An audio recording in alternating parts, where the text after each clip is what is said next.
Let us make sure everything is working correctly. I'm going to double check something here. Trying a different setup today, different angle as you can tell.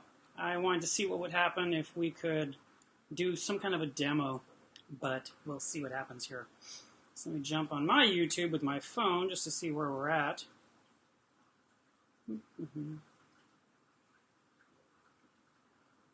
Hey, we've got a live stream. And can you hear me okay?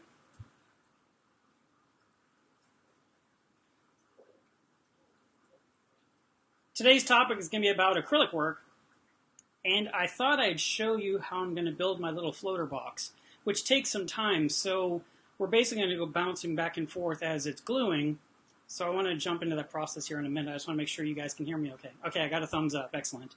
Is it loud enough? Okay, I hope so. I mean, not much more I can do to control this. But thank you very much for your input already. Slightly low. Let's see if I can do something to crank it up a little bit. What if I do this? How about now? Does that change it? Hi, Nancy. Hi, Andrea. Hi, Jay. Eric, all the moderators are here. If all hell breaks loose, one of y'all are going to handle it, I can tell. I actually had to remove someone from my Instagram that decided to just be annoying on a daily basis. That is the first person I've had to remove. That was a new one for me. All right, so I think you guys can hear me okay, so I'm going to go ahead and hide this one window so it's out of my way. That way I can see me. And I'm going to go ahead and turn this off because you don't need it. You've seen my name. My name is Mark Levinson. I run melevsreef.com. I sell stuff. Feel free to buy something from me. I appreciate that. And today we're going to do some discussion about acrylic work. I'm going to show you something I just made recently. So this guy here is designed to put the power bricks on the cabinet wall of your stand, and there's a little notch in the back of each one of these little tabs to maybe put a piece of Velcro around it to keep it there in place. So that is something new that was just made. I'm trying to get this in the frame. And yeah, so that was something new someone asked for, and they said I should start selling it in my shop. So hopefully you guys will think it's interesting. I know someone said, how much? I really haven't decided. Maybe 25, 30 bucks. I don't know. There's some acrylic in there, some labor involved. So anyway, it's kind of a neat gizmo. All right, so here we have some pieces of acrylic. This is the bottom panel of my floater box. And then I have a wall here and a wall here. One is black, one is clear. And then I have a couple of end pieces. So I'm going to switch cameras here. Yes, that worked. All right. So this is going to be my work surface. Let's hope this camera cooperates and doesn't keep focusing in and out. What can I do to help with that? Let's just do this. I'm trying to see. It looks like it's pulsing. That is so weird. Why would it be pulsing?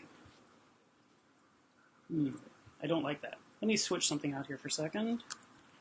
I'm going to try a different port. It's acting like it was charging the wire or something. Or maybe it's just too close to the power brick.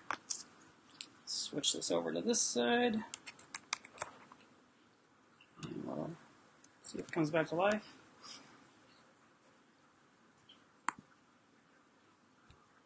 That is not pulsing. Okay, good. All right, so the first thing you need when you're building anything out of acrylic is a handy jig. So this is my handy jig. It allows me to put something here and have a 90-degree here for when I'm going to mount something in place. And actually, this thing is falling apart. It's been used 100 million times. But what I'm planning to do here, first of all, is to put an end piece in here and then glue this piece on top. And that will be our first connection. All right? So the way I do that, first of all, is I'm going to start off with the simplest of all, and that's to remove some of the paper. But I don't remove much, because I want to keep my acrylic from getting damaged by the glue or from any potential scratches. So I just go ahead and I peel back the paper. And some paper is easier to remove than others. Gotta make sure to stay in the frame for you guys. It's really easy to be where I'm used to working versus where you are looking.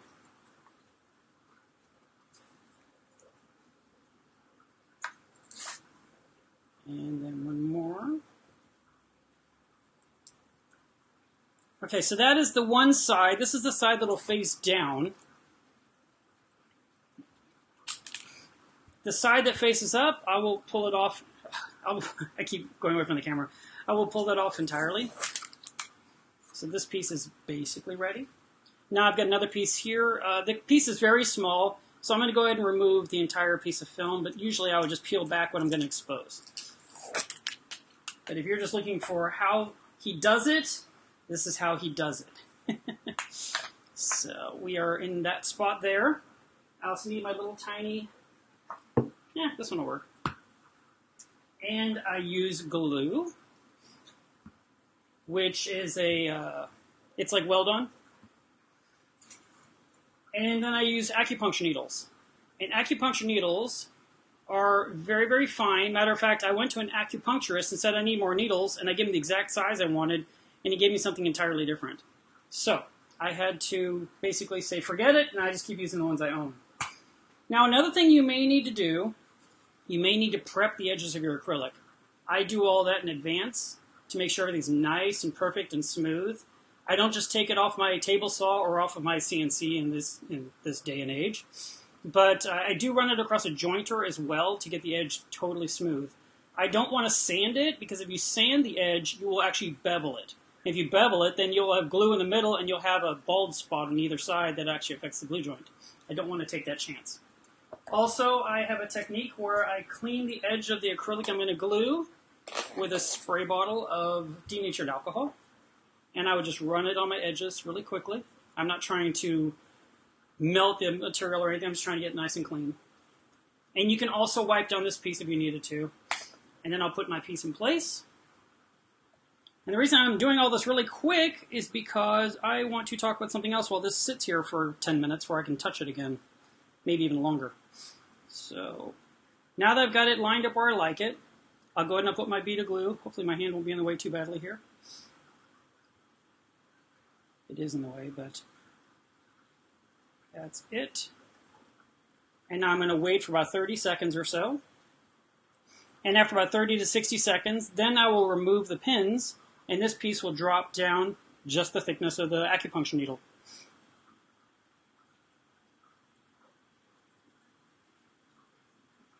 I'm wondering if you guys are going to be able to see this okay with a live stream versus, video where it's 1080p. I know this is less than that. It's more like 720.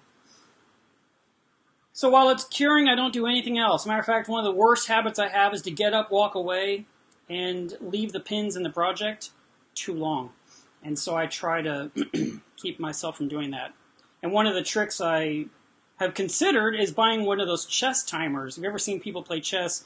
They hit a button on top, and I guess it counts down for, I don't know how many seconds, but I guess 60 seconds before you make your move, or that you have to make your move within. I thought, man, I should set that thing on here, hit the button, and then by the time it clicks, pull these pins out, and that way I don't make any mistakes. So I'm just going to remove my pin. I'll remove the other one. Make sure that my piece is nice and centered on that piece. I don't want anything to be out of square. And now I'll go ahead and I'll put my little upright here to hold it in place. And if you'll look kind of closely, you'll see that that wooden block is rounded. And it's rounded intentionally so that no glue sticks to my little jig, because I don't want the wooden block to be connected to the project itself. All right, so we're going to let that sit for a few minutes. Talk about something else.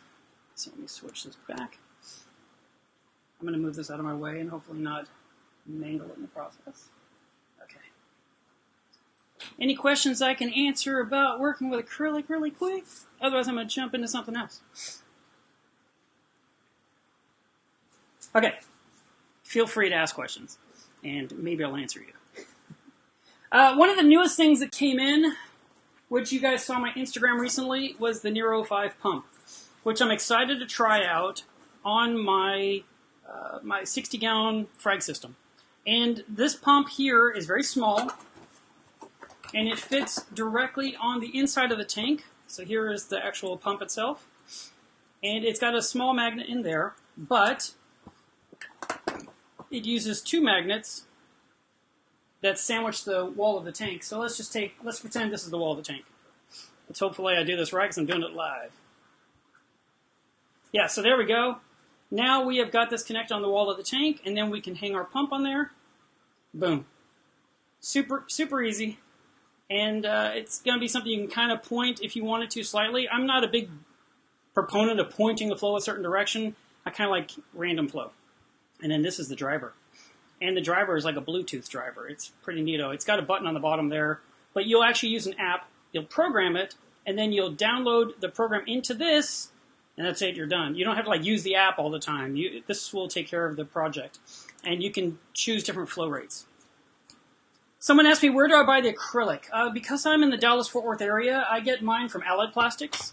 There's also Regal Plastics. There's Port Plastics. Anything with the name plastics is in my repertoire. And what I do is I pretty much stick with one company. I don't like to bounce around and constantly try a different vendor. I like to develop a good relationship with one company and stick with them. When I do buy my acrylic, I buy 4x8 sheets. So 4 foot by 8 foot or 48 inches by 96 inches. And I get 5-6 sheets at a time. And the delivery driver always helps me load them into the workshop. And I have them all leaning up against the wall on an easel so they don't warp. Ideally, you could lay them all flat, but I just don't have that kind of space. This person asked, let's see what happens if I click this. Nothing? Nothing? Oh.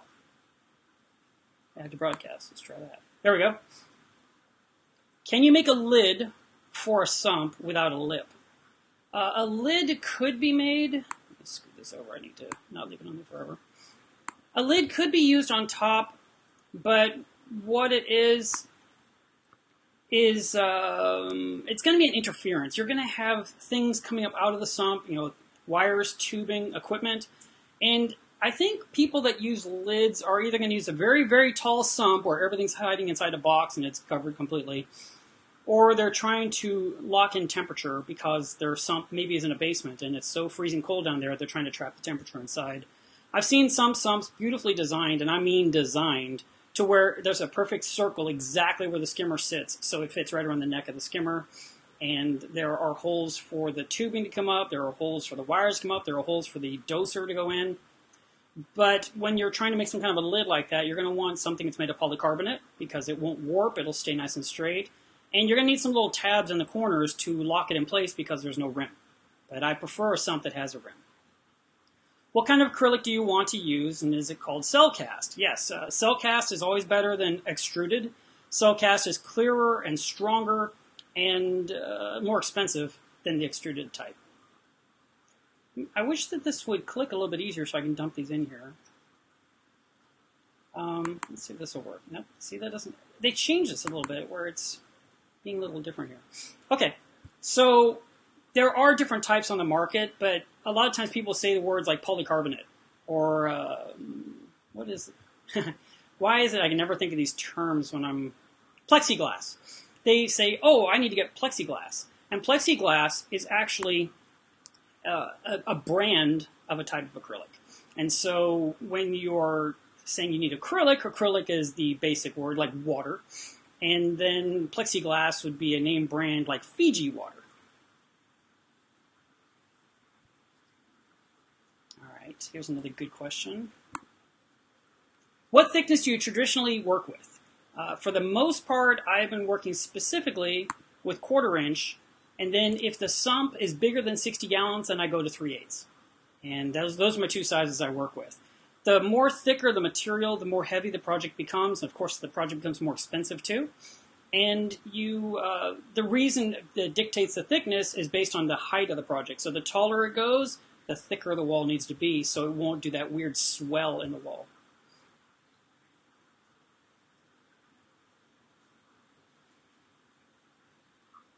Okay. All right. So that Nero pump I was talking about, I liked it because it's really easy to clean, and you just take the cover off. This is the impeller, which is more like a propeller. They keep calling this a stator. I need to actually look up in a dictionary what stator is because I don't know what that is. But this just slides on there, and you pop it back into place. And this is going to go on my tank, I think tomorrow. So maybe today, probably tomorrow. I think tomorrow. I've got a few things to install this weekend. I shared a video quickly last night about the Reef from above, which maybe you've seen already by now. If you haven't, check it out. It's only 2 minutes long, so I think you've got enough time to watch it. And the tank is doing really, really well, and which makes me happy because we're coming up on the 5-year anniversary. And with that situation being what it is, I would like it to look its best. So I cleaned the skimmer recently. Today I cleaned that black acrylic wall on the left end of my tank so it's nice and clean and not covered in coralline because it just looks hideous to me. I need to clean the vortex, I need to clean out the sump, I need to change out the carbon. I don't know, more things like that. By the way, I'm very aware that whenever I hit the table, it vibrates the camera, and I apologize for that in advance. You're just kind of, I'm going to have to be ginger on this project. All right, let's check on my glued project and see what's going on with that. So we'll switch back to this. And we'll move this out of the way. So it's not the most beautiful seam in the world, but I was doing it on camera. And if you'll look closely, you'll see there's a little white spot right there. Where's the camera? So I didn't quite nail it there. I'm going to add a little bit more glue right there. And other than that, it's all right. I'm using this for myself. It's not going to a customer. So I'm usually not critical about that kind of stuff. If it was going out to you, I'd want it to be as perfect as possible. Now, if you put more glue like I just did, it is possible for the piece to fall down. So it's smart to put your jig back in place to keep it where it belongs. If you don't have something like this, you can take a speed square, which is those plastic triangles that sell at Home Depot that are like 12 by 12, and cut off the corner and use that. I have a whole bunch over across the room, but they're not here within my reach. So, I wanted to show you some more stuff. We're going to let this sit for a few more minutes, because when I glue the next piece on, I've got to glue this piece on, and when I do that, I have to put this upside down, and it'll just start dangling down. It'll actually collapse under weight. So I might even grab a piece of acrylic from the workshop to help support it for the purpose of this demonstration. All right. In the meantime, I'll show you something else. So I'm going to need to switch cameras again. And now, how are we going to do this? Let me move this camera around, because I got stuff I want to show you.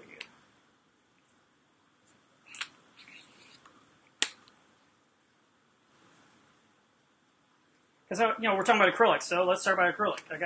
This is what I do for a living. I work with acrylic. I was on Marine Depot's website or YouTube channel last night, and I noticed that their Sump video had 250,000 views. And I thought, that's kind of ironic, since I build sumps for a living. Why have I not done a really good in-depth video about sumps? So that's something I need to work on. All right, so now that we've done that, I want to move some things over. Oh, by the way, this is the Clear Sea toilet paper. That's the other project I want to talk about. I guess I can do that really quick. I've had some people make some funny comments about this product. Oh, I can't reach it. Hang on just a second. I can't get to it. Hang on. All right. It's heavier than I expected. So this is the Clear Sea, and this is a fleece roller that I'm going to be installing on my sump. And it's going to hang off the baffles in the middle of the sump, I believe. If not, I will install it on my on a stand. There we go. I was like, how does this box open? So some people were joking about this, which is kind of interesting to me. I don't know why people would do that. I guess there's a lot of snarkiness out there. But the Clear Sea, let's see if we can switch this camera. Do this. And we'll switch this down a little bit.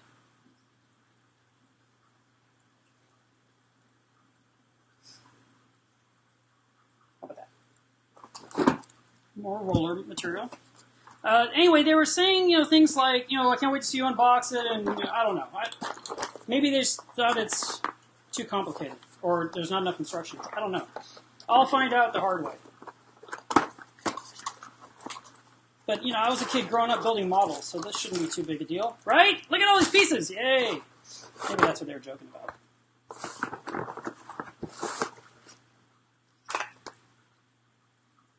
There you go. So that is... Oh, there's one more thing. Little rubber stoppers. This is heavier.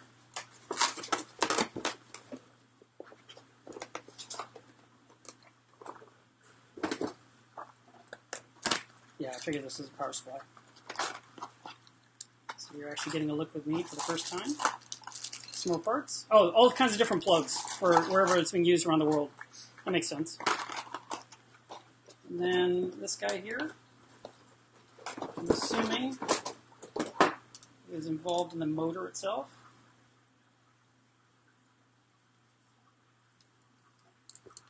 And there's a float switch. So I will have to figure out what I'm doing here.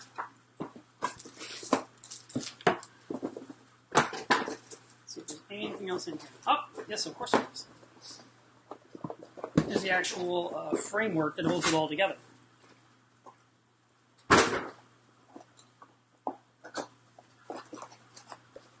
Hey, look, it's all made of what looks like acrylic. Think I could make this work? I'm so glad they didn't ask me to make these. So you got a whole bunch of components here to assemble. Yeah, it's going to be quite a little project to build this guy. All right. So that is the Clara seat. I will be installing that. I'm a guy that doesn't use filter socks, so this actually caught my eye as an interesting thing to do, because if I can capture some particulates, that would be just fine with me. But at the same time, I kind of feel like the particulates in our tanks are there to feed something. Let's see if I can put both of these in here. Yes, once you get rid of all the packing material, you can pretty much fit it all in there. Great. And make sure I didn't lose anything while I was doing this. Oh, there's one more thing. Okay. So, how am I going to do this? I'll show you guys this.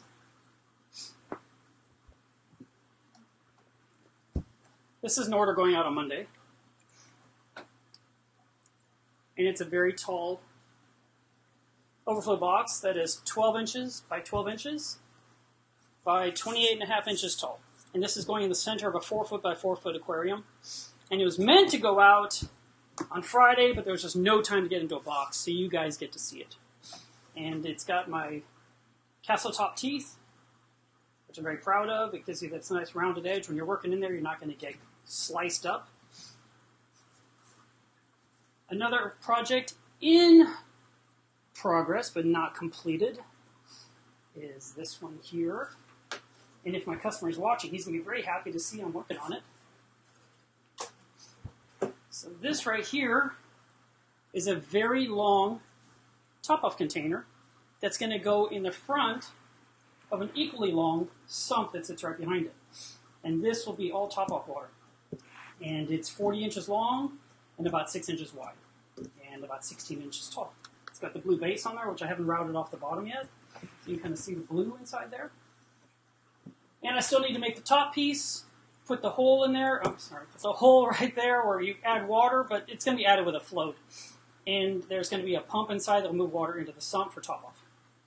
So that is something I'm working on. Now we need a whole bunch of space.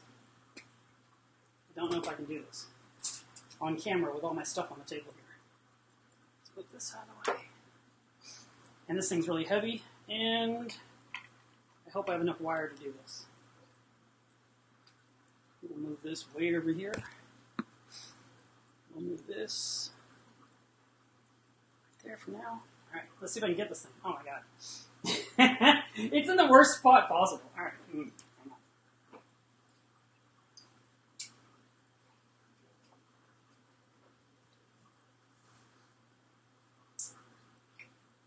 This. Trying to knock any lights over. So this is a sump that's going out on Monday.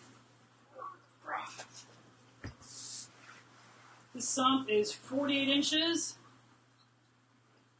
by 16 by 16. And it is going to a customer of mine.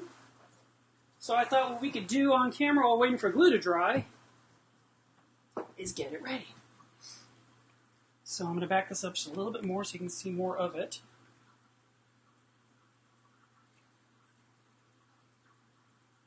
That seems to fit. And we'll remove the paper mask.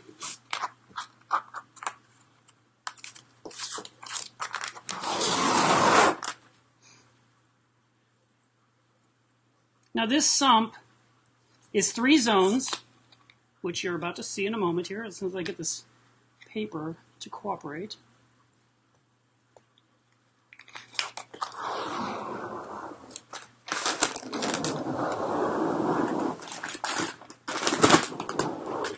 I rinsed it out before we started the live stream.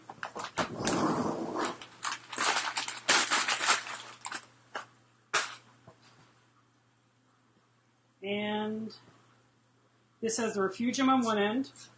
It has the skimmer section on that end and the return zones in the middle.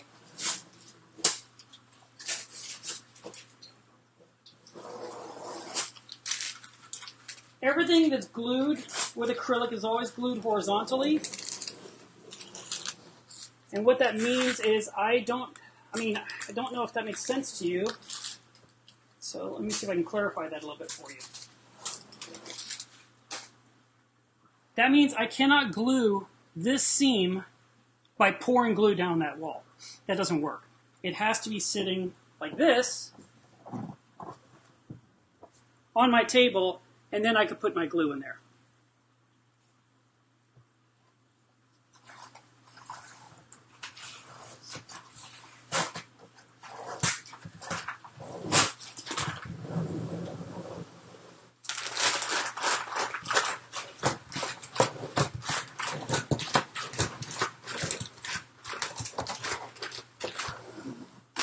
See, this light is blinding the sump out big time. So I can do this, maybe cut back on some of the blindness.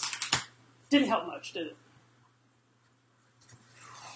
That's the trick with lighting these videos.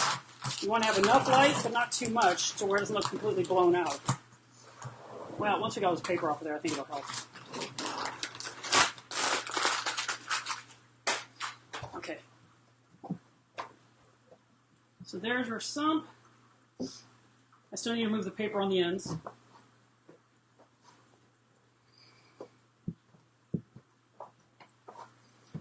When I rinse these out, I just use water. There's nothing special, no special chemicals. Water is great at cleaning up things for aquariums. And I always try to wipe these down before the water can dry, so I don't end up with a lot of water spots.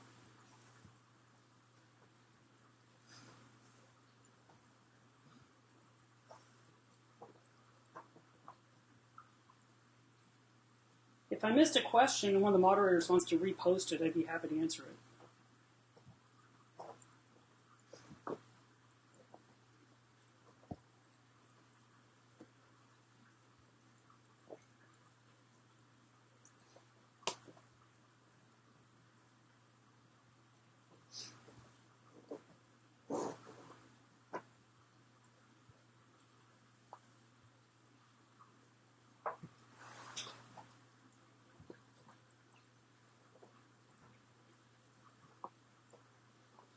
And by the time I'm done wiping this down, we may be able to go ahead and start gluing the next part of that box. The one thing about working with acrylic that you need to understand, if you're interested in doing it at all, is it's a very slow process, and it cannot be rushed.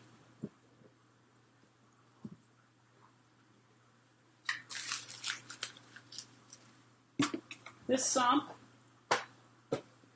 has my little bubble tower in there. This is where the water goes in from the tank itself. And you fill this up with rock rubble, and then it'll break up the bubbles in here, and what will come out the bottom is mostly bubble-free water before it even enters the sump, which reduces the risk of microbubbles in your display tank later. None of my sumps have what you would call mechanical filtration. They don't have filter socks or pads or floss or fleece or any of that kind of stuff. Those are all things you could add if you wanted. To me, that usually just means more work, more maintenance to keep track of and things to clean out, where I just let the system run naturally. You guys have seen my reef. There's nothing there that traps anything right now. And today I cleaned that one wall of coralline, and I'll show you the tank in a few minutes here. The water's all crystal clear again, and I didn't do anything special. There's no socks or anything to trap anything at all. Either got filtered out or it settled back in the system.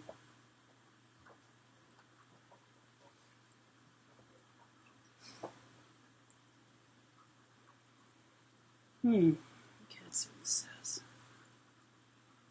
Thanks, Jay. Let's see, 84 by 18 by 16. Let me check that for you real quick. 84 is big. 18, 16. I like the 16 height, by the way. 104 gallons. Yeah, 3/8 will work for that. Yes, you can do that. I've actually made sumps as large as 200 gallons, 199 gallons. That's 8 foot by 4 foot by 16 inches tall. And that was all made of 3/8 because it's only 16 tall. If you went taller, then you'd have to use a thicker material. Obviously, your seams are going to be very important. You want to make sure that you are, let's see if I can shrink this down again. Scoot you over because we're done answering that question. I'm not very good at that part of this stream. Jay asks, how much does this exact sump cost? This one here is $690 including shipping to somewhere in the United States. And shipping alone is basically about $200 to $250. So if you're able to pick it up in Fort Worth, Texas, that's fine with me because I'd much rather not have to pack it. I spend at least an hour packing these sumps to make sure they get there safely. And then FedEx still does a number on them. Matter of fact, to be brutally honest, this is an actual replacement sump because FedEx cracked when I shipped. And I had to replace it. Switch this back. So that is kind of that part. Yes, this is the Model F sump. When you look at the price tag on the website, it says $545, then you add your shipping, puts you right around $690 or so. Maybe $725. And each one is made with love. I'm not like a sump building factory over here. I don't just make hundreds of sumps all the time and none of them matter. Each person that gets their sump, I care very much about their product. And I want to make sure that they're going to be happy because the way I look at it, when you get a sump from me, I'm assuming you're going to run it for 7 years.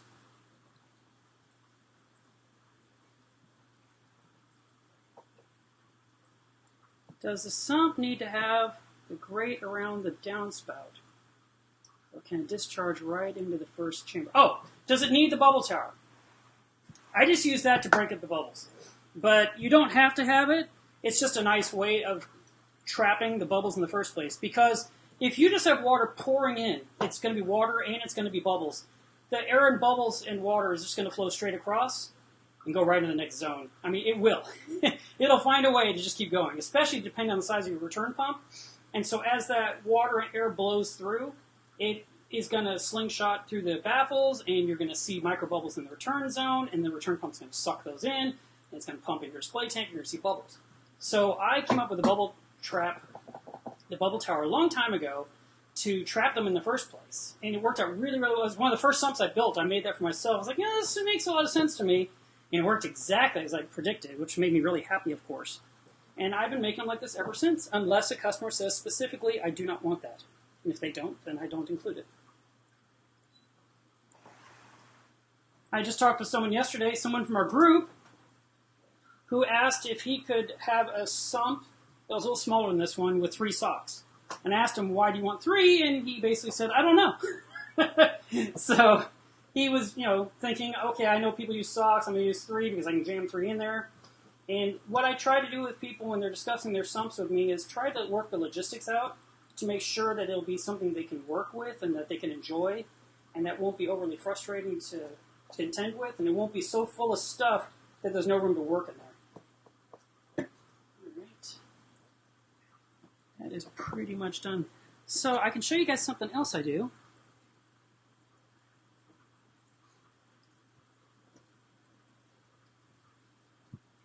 Hey, Devin. We have a Reef dude here. We still don't know who the other dude is.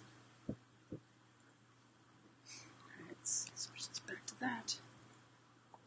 And so, how about we do a little flame polishing? Flame polishing is done with a propane torch, the same kind that's used to sweat plumbing together. And it's super easy to use with this one because I have a trigger I can just squeeze it to ignite the flame. If you don't want to buy this attachment, just have a regular one with an open knob, then you have to use a clicker or a match or a lighter to start the flame. I actually like this one a lot because it's just simple for me. I can just flip it on. Let me remove this one piece of paper before I ignite my acrylic. And then I want to explain to you what I do flame polish and what I do not flame polish.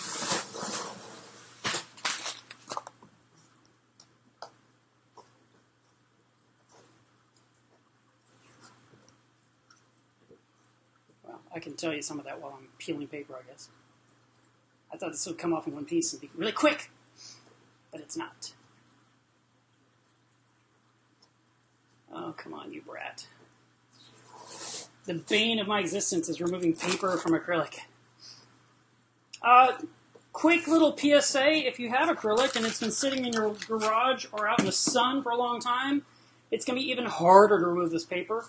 So I always try to have new acrylic, never been out in the sun, hasn't been baking, and I go ahead and I use it as quickly as I can and get the paper off of it as soon as I can. Now, if you are buying a whole bunch of acrylic, then it should be stored in a warehouse where the temperature is controlled. So that way, 6 months from now, you can still get this paper off. Wow, stuff is really a pain in the butt today. All right, that's all removed.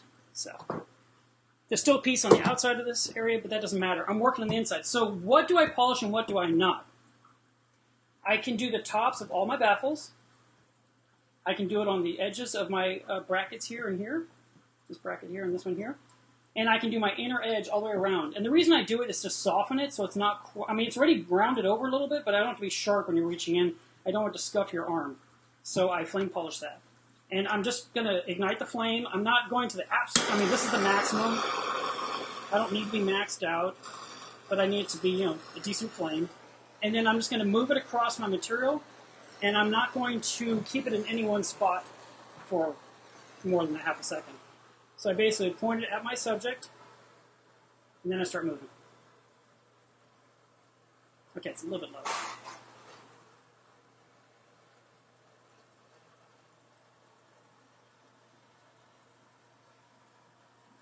What this will do, like I said, is it softens the edge a little bit.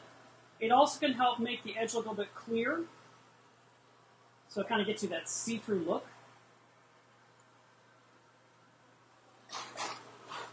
You definitely want to do this after you've already rinsed your project down and removed all the shavings, because otherwise it'll just melt the shavings back on. They'll just be embedded in there. You're like, oh wow, shouldn't have done that.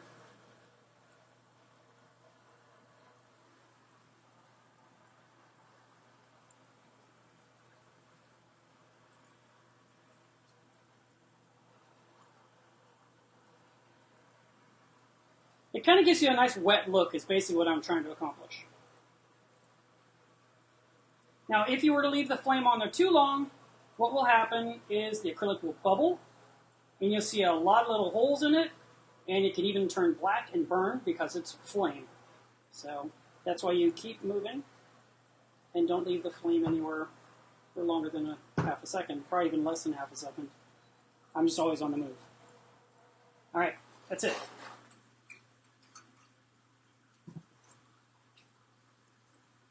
Then I have to turn this around.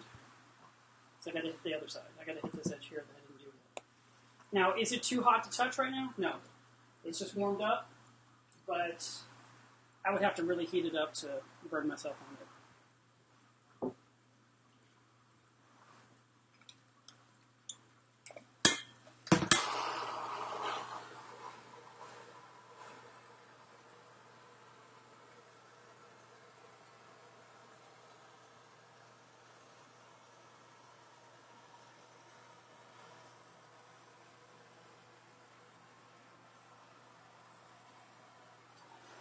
Top of the bubble tower. That's it. Look at that, didn't burn the house down.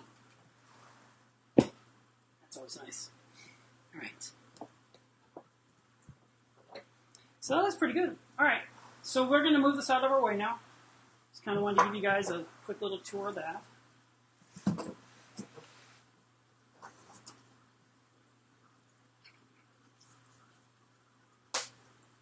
And then we'll get back to this one.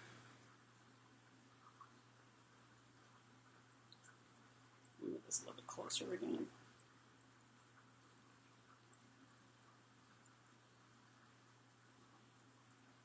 That's pretty good. And, all right. Our next little piece. It's just going to go on the opposite side. I already cleaned the edge before. Oh, I see it's trying to do that weird focus in and out thing. Hopefully it'll behave itself for us.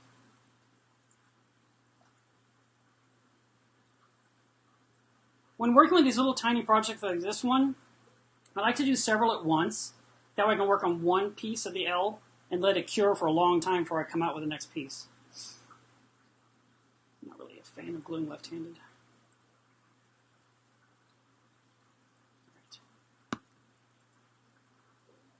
I'm going to sit here and hold this, and I'll answer questions if you have any.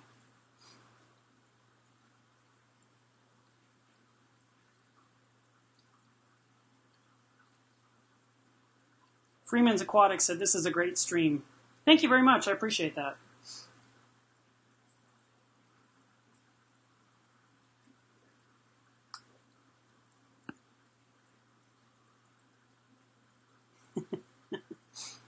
I should quote this.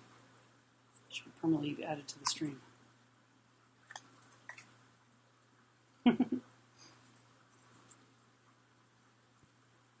While we're waiting, I will slap this on the screen really quickly and invite you guys to join Club melevsreef. We're a really good, friendly group. I recently had to throw someone out. And I posted an announcement to let everyone know we take it seriously and that we do throw people out if we have to. And when I did that, a lot of people read it like I was telling them, oh, they're all banned. They didn't see that the main paragraph was in quotations, and then I wrote underneath for 2 paragraphs why I felt so strongly about this topic. And like I said, I think people read the first part, freaked out, got mad, and or a lot of them were like, "Hey, you really got me. I thought you were talking to me. Thank God it's not me." And that was the whole point. It was to let everyone know we care.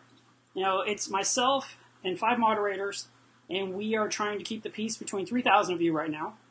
And we want to make sure that when you ask a question that you feel safe and that you don't feel like you can't ask that question. The whole point of the group is to educate. We were all new at one point. We're all still learning. I still learn things to this day. I mean, I'm messing with some new gear I've never even put together before. And so if I'm going to ask questions about it, I don't want people to make fun of me. I don't want people to make fun of you when you have a question. I want you to feel like you can ask one. So I made a friendly group, and I'm determined to keep it friendly, or the group won't exist. And so far, we've done really, really well. We've been around for about 2 months, 2.5 months. So I would like to encourage you guys to join. There's 3 questions when you join the group. The first one is, I'm going to ask you in advance right now so you can prepare your answers. And some of you have given great answers. The first question is, do you have an aquarium right now? The second one is, what is your favorite fish? And the third one is, how did you learn about this group? And I read all the responses from every single person. So feel free to chime in there. Also, I want you to know that when you are in the group and you're asking questions about anything, if you need my direct help, just tag me in there. You can just tag in Mark Levinson, or you can tag melevsreef, Inc. That's my page brand. And that way I can just jump onto your thread and read what you have to say. I'm there to help. That's how you can reach me every single day. And if you send me a personal friend request to Mark Levinson on Facebook, odds are I'm going to say no. I have been ignoring about 1,000 people so far. And I want to take one day and just delete all of those. I just want them gone because I'm sick of them sitting there. I already have 3,000 people on my page as it is, personal page. It's my personal page for my friends, and I actually think I need to make that list smaller. So I got this on the screen for a long time. That's where I want you to go. Don't go to me. Go to my group. Also, I'm going to give you guys a little heads up. And I probably am not supposed to, but I'm going to do it anyway because I'm always honest with you. YouTube just released a new feature for my channel that is called Join. And it's a $5 a month fee. And it's open to everyone, okay? Anyone that wants to do it, they can do it. If they don't want to do it, that's fine too. And I am going to create some kind of an incentive, a reason why you should want to do it. But if you don't, I totally get it, and I don't mind. Just like I subscribe to Spotify, I don't subscribe to Apple Music. Okay, that's my choice. If you already subscribe to some other channel and you pay them money every month and you're like, I'm not giving it to two guys, I get it. That's fine. That makes total sense. I'm not even slightly offended. But I want to give you a heads up. And the reason I'm bringing it up, some people can't buy from me because they're on the other side of the planet. Or, they want to do something to be helpful. Well, if you want to use a join button to give me $5 a month, to help defray the cost of doing the live streams and, the videos and all the things I do and the education I've been giving you, that's fine too. But YouTube actually requires that I give you something in exchange for the money. I can't just say, hey, give me money. This isn't Patreon. It's not GoFundMe. It's just a new feature. So one of the things that I've already got in mind is to do a specific group-only live stream that they will pick the day and time. So obviously there's going to be a lot of people with an opinion, but we'll try to come up with the best day and time for that group for once a month for basically a private stream. There's going to be badges and emojis and stuff that you can use. And, if I can come up with new things, I will. One of the rules of YouTube is if you were to join the channel, it can't be like a raffle or a contest or something where one person wins. It has to be equal. In other words, every single person that's paying gets something back, or they're getting screwed. And they don't want anyone to be screwed. And I understand that. So, I usually drag my feet on stuff like this because I don't want to rub people the wrong way. But at the same time, I'm paying the dentist.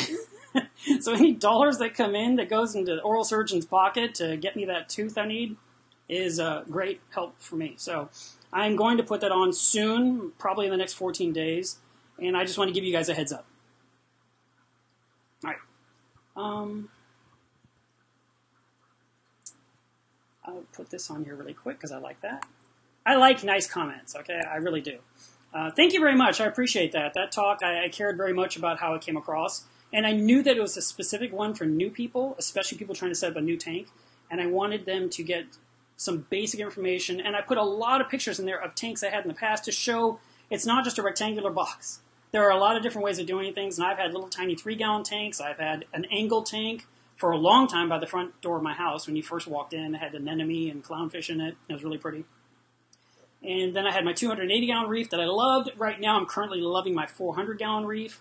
So, but there's so many other choices. And there's a cold water system you could do. There is a seahorse system you could do, which would be very vertical, like we saw in Jimmy's video that I posted a week ago. There are species-specific tanks. You might want a tank only for a mantis shrimp. And you wouldn't put anything else in there because the mantis might devour it. It's pretty much whatever you put in the tank is dinner. So you would have that kind of a system. And then we recently saw Inappropriate Reefer did a video about garden eels. And it's doing huge. I think I was checking on it, and it was around 313,000 views already. And the video's been up like 2 weeks. I mean, that's amazing. And he's so funny because he's like, how do I keep that number growing? I'm like, yeah, I don't blame you a bit. I totally get the excitement of that. All right. So that's some of the news there. I have new products to show you, but I might have to unplug my wire to reach them. I don't know. We'll see if I can do this. Hang on just a second here. Because we're waiting for this to cure. Oh, let me turn this thing off the screen so it doesn't drive you guys nuts. I'm sorry. I kind of forget there's things on the screen. So we'll turn that off, and we'll turn that off. All right. All right, let me see if I can bring some of this stuff over here.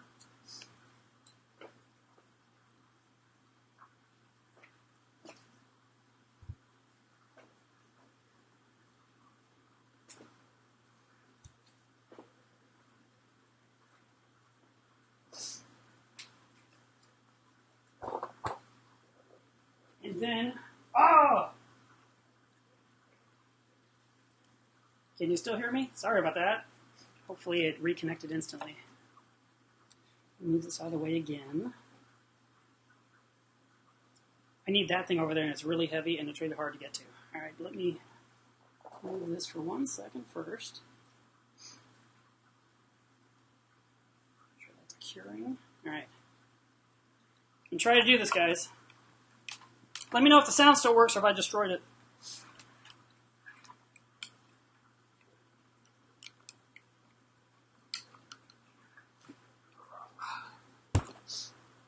Wow, that was heavy. And I can't reach my cup of coffee. Totally forgot to bring it next to me when I started the stream. All right. So, you can still hear me. Thank you. All right, good. The new thing, let's see that. Let's switch cameras. I got me a new bucket of salt. It's doing that pulsing thing again. Stop doing that. Let's move this wire. Oh, it's still doing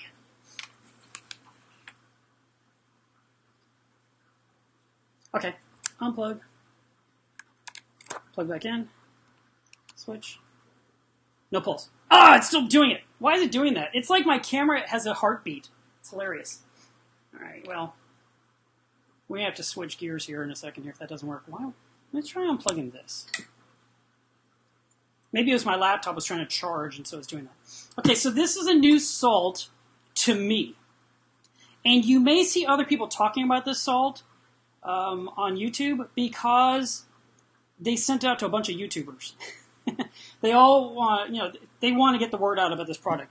So I'm going to try this out. And I told them, look, if you're going to send me salt, send me enough to make 250 gallons. So they sent me 2 buckets of this salt. And this is called Royal Nature. It's from the Red Sea. I believe it comes from Israel. I hope I have that correctly. And in addition, they have a whole product line. So they've got an alkalinity test kit, calcium. They sent me an ammonia test kit, magnesium, and nitrate. The one thing I really needed that they didn't send me was phosphates. And you know me and phosphates. I love phosphates. They also sent a bottle of bacteria to start off a tank or to add bacteria to your tank. And they sent a nitrate remover, which I wish they'd sent me like 50 gallons of this. And then lastly, they sent me a calcium chloride,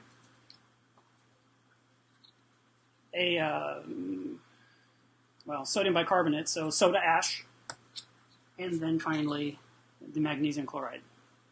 So I am going to be mixing these up to see how they mix. I'm sure they'll mix up just fine. I mean, why wouldn't they? And I'm going to try these different test kits. I like to compare them to others. The shape of the box just kind of reminds me of a Salifert test kit. Here, we'll just open one up just to see what's inside. So you've got your instructions.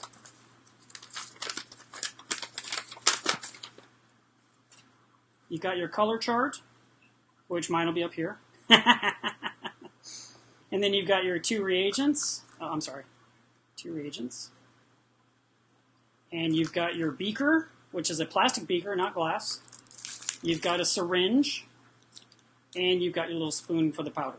So I will be trying out the various test kits to see how they do, see how I like them. All these test kits have an expiration date on the top. This one is dated 31/3/20, so that'll be March 31st of 2020. And so that's pretty good. That's a year and a half from now.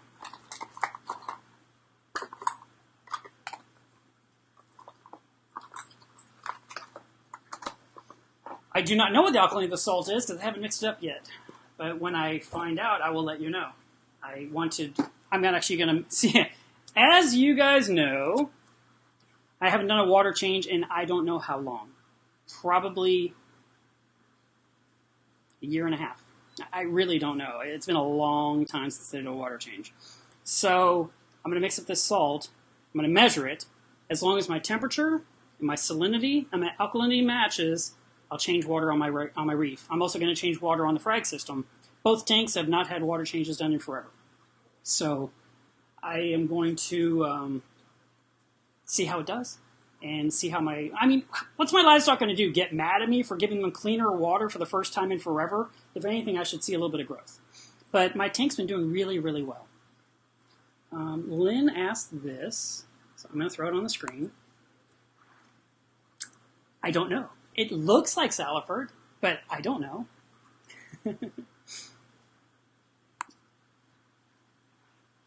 Let's see. Okay, so at this point, I'm going to move this heavy stuff out of the way. Ooh, give myself a chair. How about that?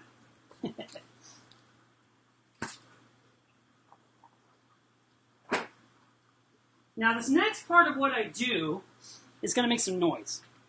And I'm not sure if that's going to work out good for a live stream or badly.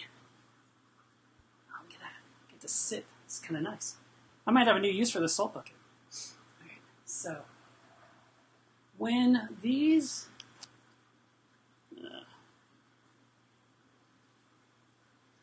projects are cured, when they're ready to go, the next step is going to be to glue on my two walls.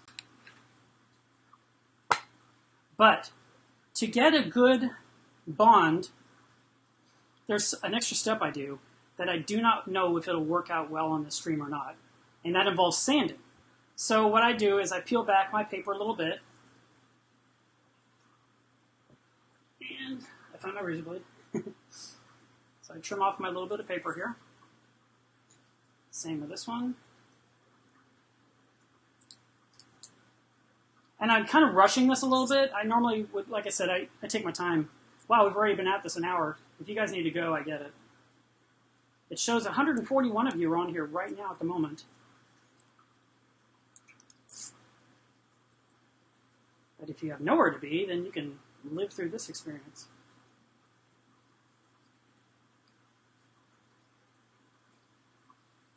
One person asked, what is a great temperature digital gauge? You should Google or check Amazon for something called Big Temp Alert. That's a great one. I really like it because you can see it from far away. Okay, so this is now essentially ready to glue.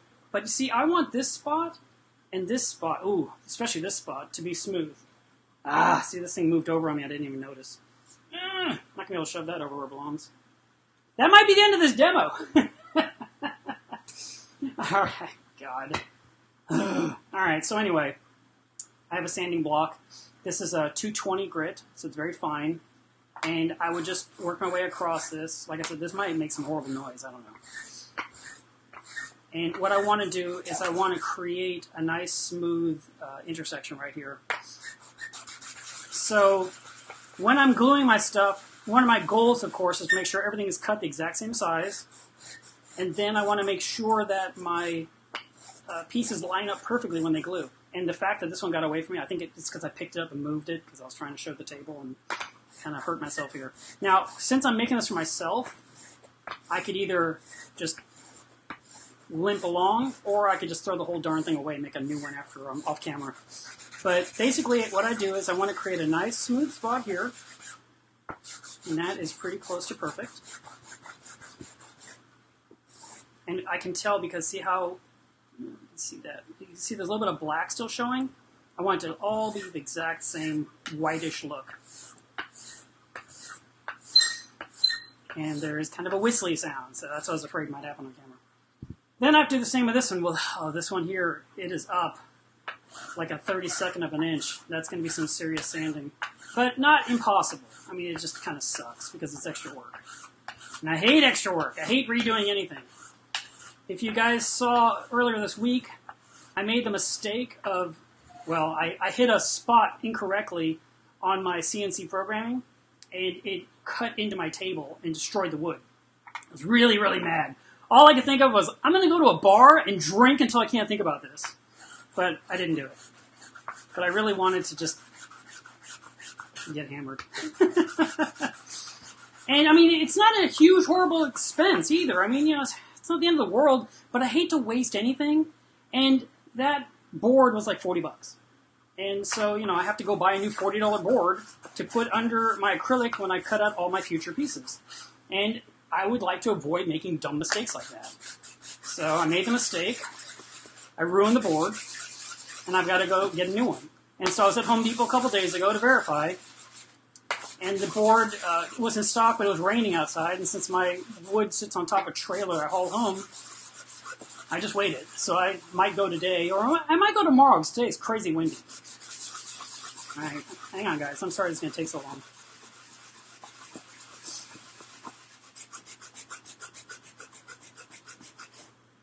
Yeah, Emmanuel pointed out what he saw the mistake. I set it. Basically, I clicked a spot on the software I never, ever, ever click. I never put the mouse anywhere near that. So what I'm thinking happened was I was clicking the mouse to like make the screen come on because it was in screensaver mode, and probably clicked that spot without knowing it because I never touched that spot. I've been running that software for a year and 10 months, a year and 11 months, and I've never touched that spot. So I was very annoyed. All right, so as you can see, this is an annoying part. But if you don't smooth this out, it won't glue together cleanly, and you'll have an air pocket. And we don't want an air pocket. Yes, James, it's only MDF. But it's a full sheet of MDF. Makes me mad. Like I said, I hate to waste. If I at least had a use for that stupid board, I'd feel better. It's like, okay, I'd get a new board because that one... But it died way too soon. Now, one thing you can do if you're in a situation like I am right now, you could use a sandpaper that's got a lower grit number, so it'd be more rough, and it would remove more material more quickly. But I'm pretty close now.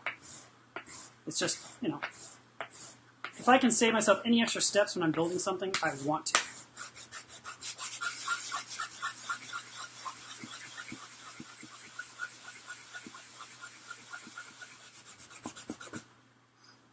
Almost there.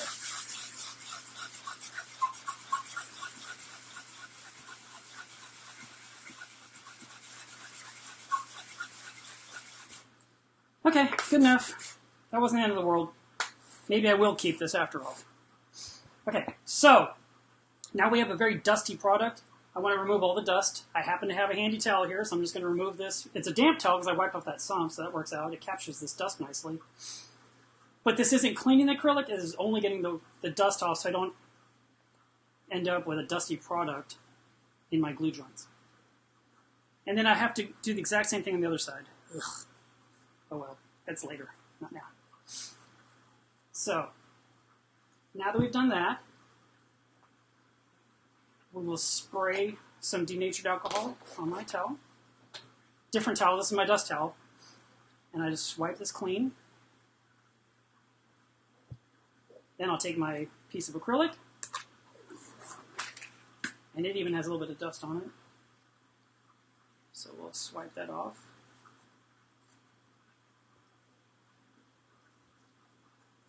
Set it in place like that. I'd like to get you guys closer. What can I do here? Let's try this. This may be a terrible idea. Let's see what happens.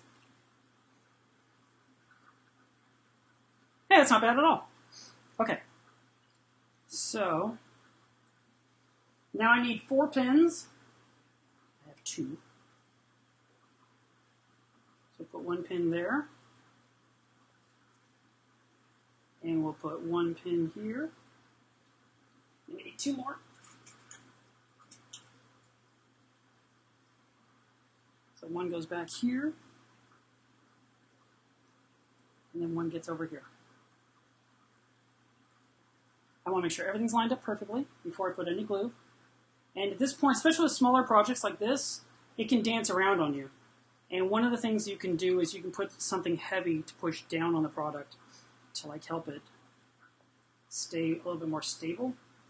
So what I did here, just to real quick show you, I put this piece on top, just set it there. And we'll see if we can tilt this up slightly. And then I'm going to take something sort of heavy, like a tape measure, and set that on top. Okay, so just the weight of a tape measure, whatever that weighs, a few ounces. And now we're ready for the glue. So I will put glue on the side walls first, and then you'll see it wicking across right there. It's traveling all by itself.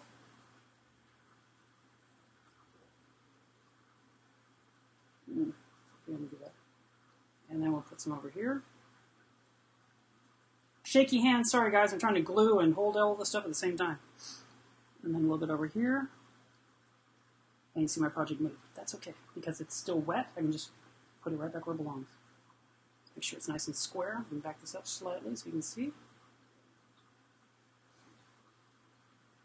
Andrew asked, do you still use the benchtop jointer, or did you upgrade? Yes, I still use the jointer. It is the most convenient tool for me. It's not crazy expensive. They're usually around 100, 130 bucks. And I've been using the same one forever. I don't know, 8 years, 10 years.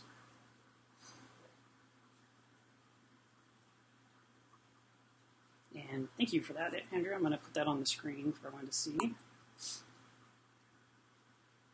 Okay, so we have waited roughly about 20 seconds. I want to give this about 10 more seconds, and then I'll pull the pins out.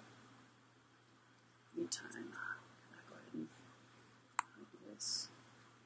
I can't quite see everything on the screen. Move this. There we go. All right, that's been long enough. I'll pull my pin. Pull this one.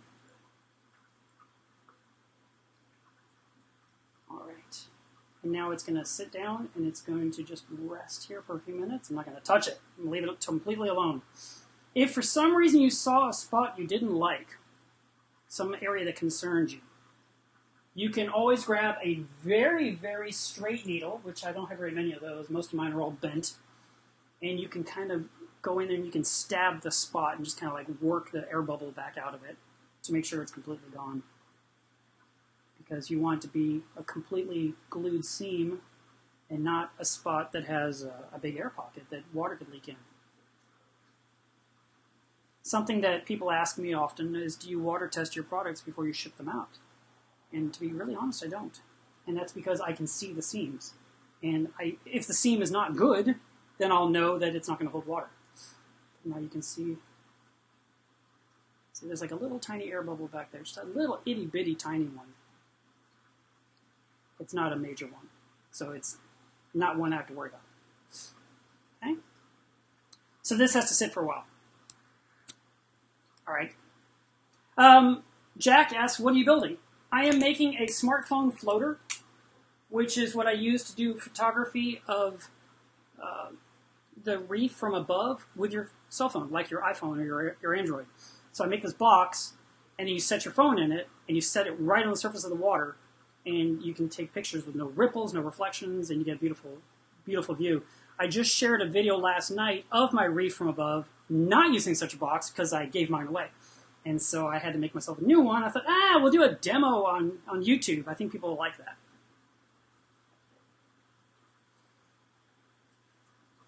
Brian deserves a mention. Thanks for buying a Peacemaker, Brian. The Peacemaker, I wish I had one here handy. I just shipped one yesterday. They're very big, very durable, and they seem very expensive. They cost $100, and I make them to fit your aquarium. And the reason it's $100, it's not thin acrylic. It's actually really durable. And Brian, feel free to chime in and say your own viewpoint. You can be as honest as you want. I'll give you your money later. No, seriously, it's really well built. It should last you forever, unless you drop it and just shatter it on concrete. But other than that, it's a very good product to hang in your tank, to put your brand new fish in, and leave them in there for about 3 days or so to make sure everyone sees each other before they attack each other. And that way you can pour the fish into your reef and everyone gets along. And I've been using a Peacemaker since my original one that I made for myself, I guess, in 2011. I still have my original prototype, which is not nice like the one you got, Brian. And it does the job. I kind of want to make myself a nice new one that matches the kind you have so I can appreciate it as much as you appreciate yours.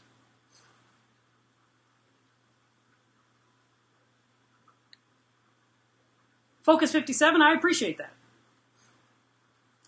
Jimmy asked a good question. We're jumping around on topics here for a second. Let me see something. All right, let me throw this on here. I know we're off topic. It's okay. We can answer some questions. Actually, let me do this first, and I'll come to that question next. What if you want to fix a used sump? Can you safely reseal it? Yes, you can. The first thing you have to do is you have to really, really clean the sump. And I would basically clean it with vinegar and water. And I would just, lots of vinegar, white vinegar.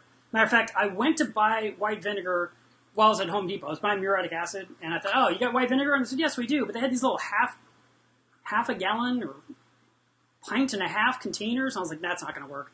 So I just went to Walmart and I bought, jugs of white vinegar and just poured that all into my container out back when I was cleaning my skimmer recently. Do the same thing with that sump. Fill it up with vinegar. I would do like 50-50, like 50% vinegar, 50% water. And if the sump holds 40 gallons, that is a lot of vinegar. You could probably use less, but it's completely safe. You don't have to worry about inhaling anything. You don't have to worry about burning anything. Where if you use muriatic acid, you only need a little bit, but you got to be really careful with the stuff because it can burn your skin. It can get in your nose. It can get in your lungs. It can get in your eyes. I mean, there's some dangers there. And when you're done using it, you have to dump it out somewhere safely. And so white vinegar is what I would recommend. So you're trying to clean out your sump. I would use the white vinegar. And think about this. You don't have to clean the sump to the top. You need to clean the part that's disgusting. Usually the top half's pretty clean. So use your white vinegar, and you can use like a credit card. And you can just scrape the inside of the walls, or you could use, trying to find something. This is not the best example, but just another piece of acrylic. You can scrape acrylic against acrylic, and it won't scratch because it's the same density.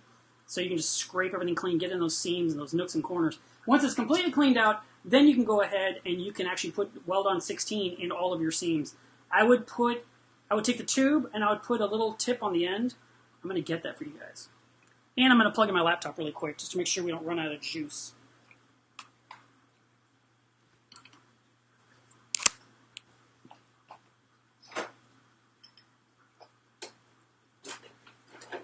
I'm grabbing some other stuff over here while I'm at it. Because I'm not really showing you everything today, I'm just kind of giving you a small thing today. Okay, so we've got that, this, and... Alright, so here's a tube of essentially Weld On number 16. This might be called something else. This is called Side Grip 16. It's got the 16 right there. And this stuff here comes out like a gel. And it comes out, too thick.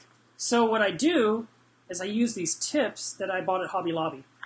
And you can buy 5 of these for $1. And what I did was I took my tube with me to Hobby Lobby. I grabbed their package of tips and made sure that this would fit. And it's actually longer, and I took scissors and cut it to get the nice tiny orifice that I needed. Then you'll just apply your glue. Weld On 16 shrinks by 1/3 as it dries. So if you put a big blob of it, it will retract into the seam somewhat and fill up with bubbles and look absolutely hideous. So don't go crazy with this stuff. Just use the exact amount you need. Don't think more is better. It's not. Also, used acrylic. When you put new glue on used acrylic, you might see a lot of tiny micro cracks. That's called crazing, and it does happen. But it's just it's a visible hideousness. It's not a structural failure. And it's a sump. If it was a display tank, I'd probably say don't do this. But, I know people fix display tanks too.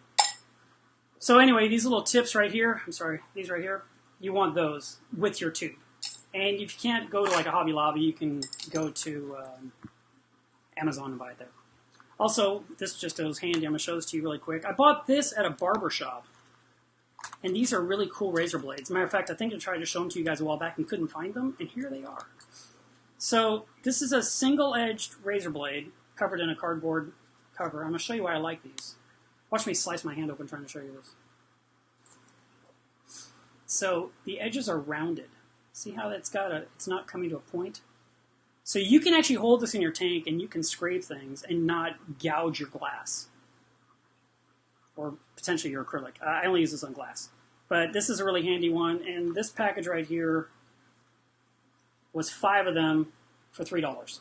So if you were wanting something you can hold in your hand, just want to show it to you. Found it at a barber supply. Okay. Now I want to go back up and answer the other question that someone asked.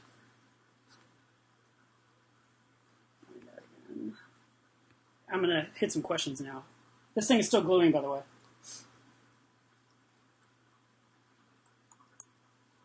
Here we go.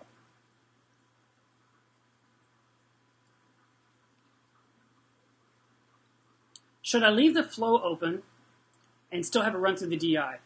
Now, if this is a brand new RO DI system, then you have to flush out the membrane because it has food-grade preservative in it. And if that's the case, don't run that through your DI. Just remove the DI cartridge if you have to. That's the simplest. Or don't connect the DI stage if it's one of mine, for example. But basically, you just want to run water out of the RO system straight into a bucket.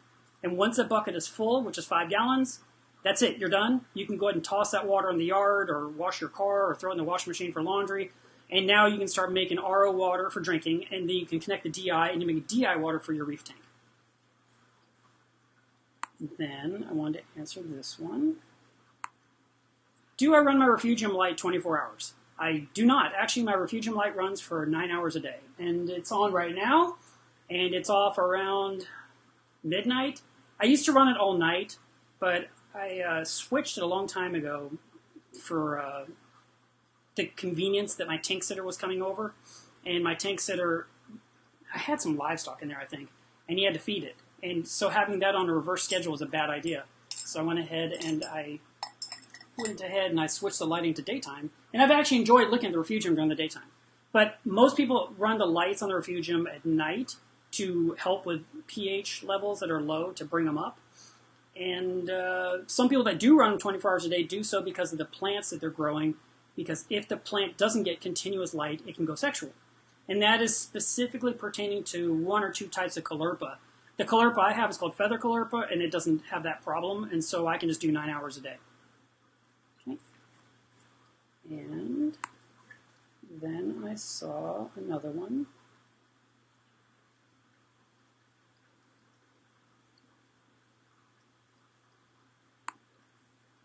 Do you make custom equipment holders like the ones you made a video about? I make all kinds of random things. And I would love to basically get to the point where I'm making a specific thing and I can just crank out a bunch of them so that way everyone buys one. That would be great.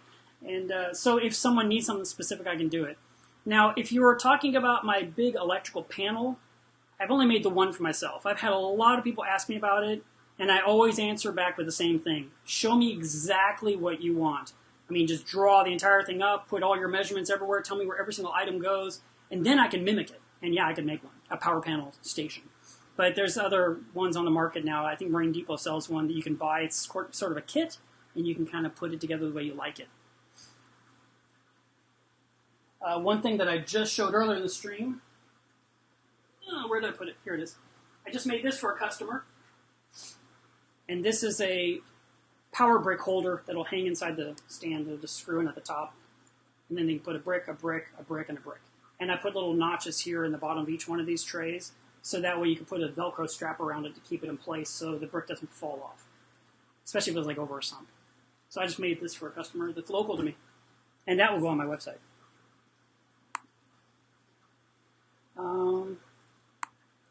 You can use citric acid to clean out a sump. You can use muriatic acid. Also, there's something you can do with muriatic acid when you're done.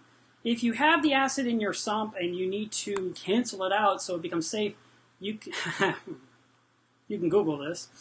I might be wrong, but I think you can add baking soda to this. Now, either you'll get a volcano or it'll cancel the acid. It's one or the other, but there is a way to neutralize. So neutralize the product, then you can dump it out somewhere safe. Or you can be like me and you dump it out on top of poison ivy and get revenge on the poison ivy.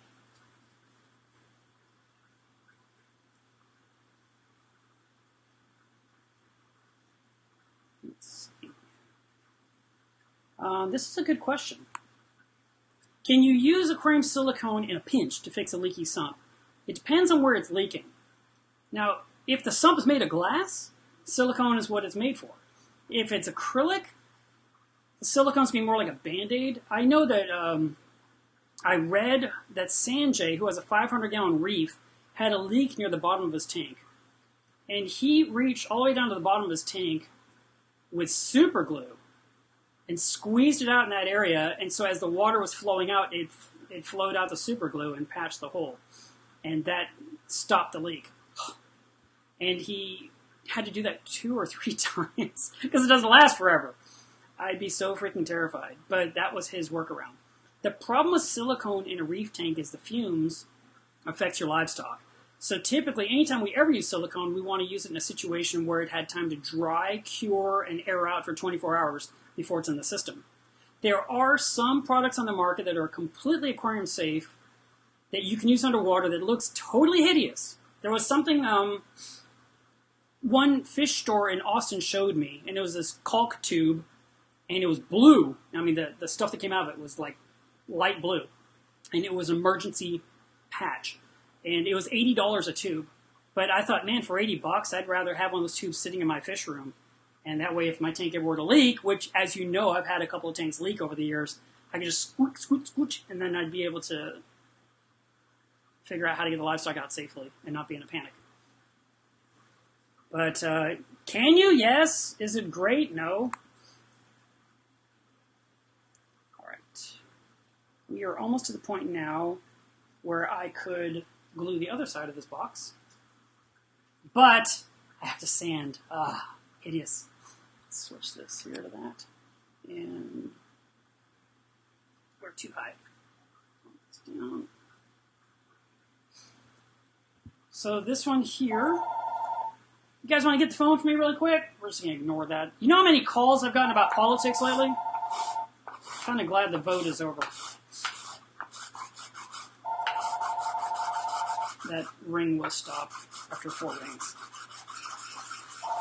Dennis, you only made it because I'm still streaming. You were supposed to be here an hour and 25 minutes ago. Jay's Workshop asks, where do you buy your acrylic? I need a few pieces, and local box stores are crazy prices. You can look in the yellow pages. Are there yellow pages these days? I guess you can just Google this. And you can search for plastics and see what comes up in your local area. You can probably buy some stuff off of Amazon. They'll be delivered to you by, to your door. That's another option. I basically have I have several acrylic suppliers here in my Metroplex area where I live in the Dallas-Fort Worth area. And I can go pick it up or I can have it delivered. For the last few years, my stuff's all delivered to me because I get so much at a time.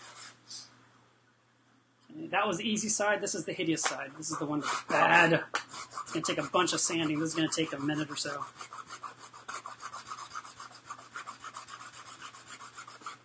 Here's another question I'll answer while I am busy sanding. How often should I change the carbon from your RODI system?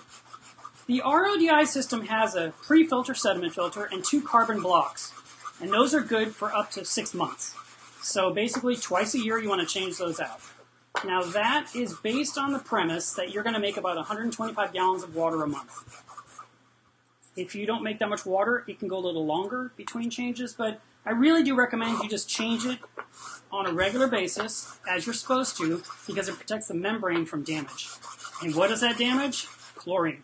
You don't want chlorine to ruin the membrane because it'll actually start eating the membrane material and ruin the membrane. And the membrane is what's doing all the work.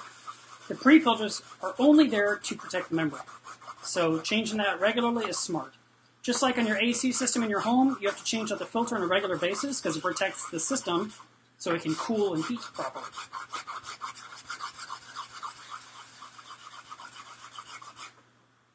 Here's another good question, but I don't really have a good solid answer for you guys. If you wanted to build a 180-gallon acrylic tank, do you need the same thickness as using glass? I am going to say no, because glass is more rigid. But I don't build tanks, and so I would recommend that you double-check with experts that know about that. I don't make tanks. But if you are going to make an acrylic tank, you are going to definitely want a top piece on there, because you want the box to stay rectangular and not for it to swell out or stretch in the middle of the tank. And it definitely will. I am so against rimless acrylic tanks, you have no idea. So I've ranted about that in the past. It looks really bad, it's slightly terrifying, and it could at some point fail. But with a tank that's 180 gallons, I'm going to guess you're probably going to want a minimum of half-inch acrylic. Okay, turn this off. Alright, that wasn't so bad. Sure seemed like I'd have to sand a lot worse than I thought. Maybe it just goes quicker because you guys are here with me. So here's the other piece of acrylic. Now this one is not black, and I do that on purpose. So we've got this piece here. Now we've got to get all this dust off of here.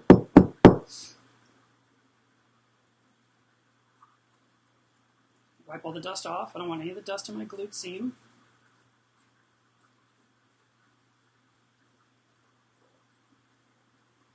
Now the reason I'm using clear acrylic for this side is because you can lay your phone down in the box like this. Now there's your camera. You lay it down and now it'll film straight down. But if for some reason you need to film from the side, you could just put the camera lens against the clear and shoot through the side of the box and into your reef. Now, why would you need to do that? Well, there's a chance you might be in your reef taking a picture of something and you realize that this coral is so high near the surface you cannot put the box above without hitting the coral. So you put it next to the coral and get your picture of your twigs standing up, and there's your camera shooting right through the wall of the tank. And you're closer to the subject than you would be shooting from the very edge of the display tank when the coral is way over here. So that's why I make the box like that. We're going to clean our edges again. And if you guys are just getting here, this is denatured alcohol. Just going to wipe that off. And same with my 3 parts that are about to glue down.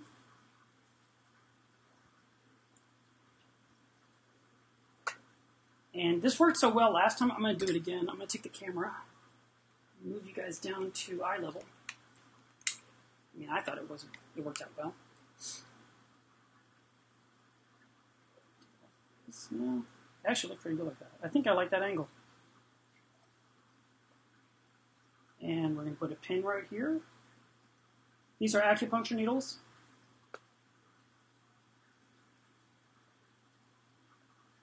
And as you can see, I mean, I realized I talked about other things at the same time, but it basically took about an hour and a half to build this little box. So whenever you guys are just grabbing something that you got from some company and you're thinking, oh yeah, let me just use that, you may not be realizing the amount of effort that went involved into making your product that you're using.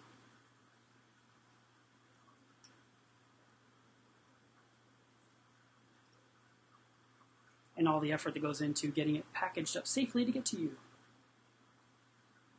All right, so that is now going to rest for 60 seconds, and then I'll pull the pins out. And I put a big weight on top. This is actually a beanbag full of a lead shot.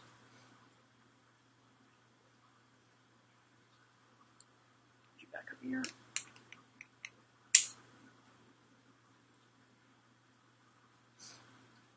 Give it a few more seconds. Any other questions? Let's see if this thing isn't scrolling, or if you guys are just, oh my god, there's tons of stuff. I'm sorry, guys.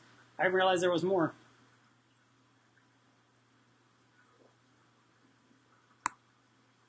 I don't need to invent it. Amazon has everything. They have red lights. Just have to look for what you need. I guarantee it's out there. But using red LED lighting at night is great for seeing your invertebrates.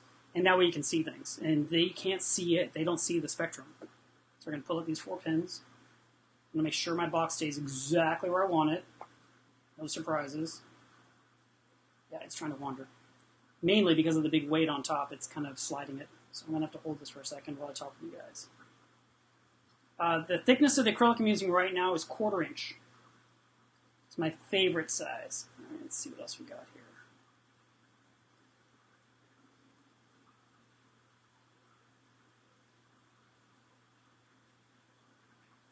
Reefer James makes a valid point. I love that. I'm going to stick that on the screen here as soon as my fingers don't feel sticky.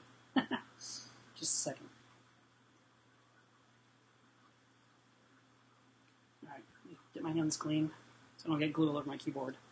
This is a very, very good point. Didn't you tell us at the beginning of the stream to not sand the edges? So I wasn't sanding the edge. I was sanding the 90-degree corner so that that's completely flush. If this isn't flush, if there's a bump and I try and glue something against it, it'll end up putting an air pocket or a gap or even a leak. So I have to get where 2 pieces come together, I have to get that end piece completely smooth so it lines up perfectly for the next piece. If you don't sand it, you'll regret it.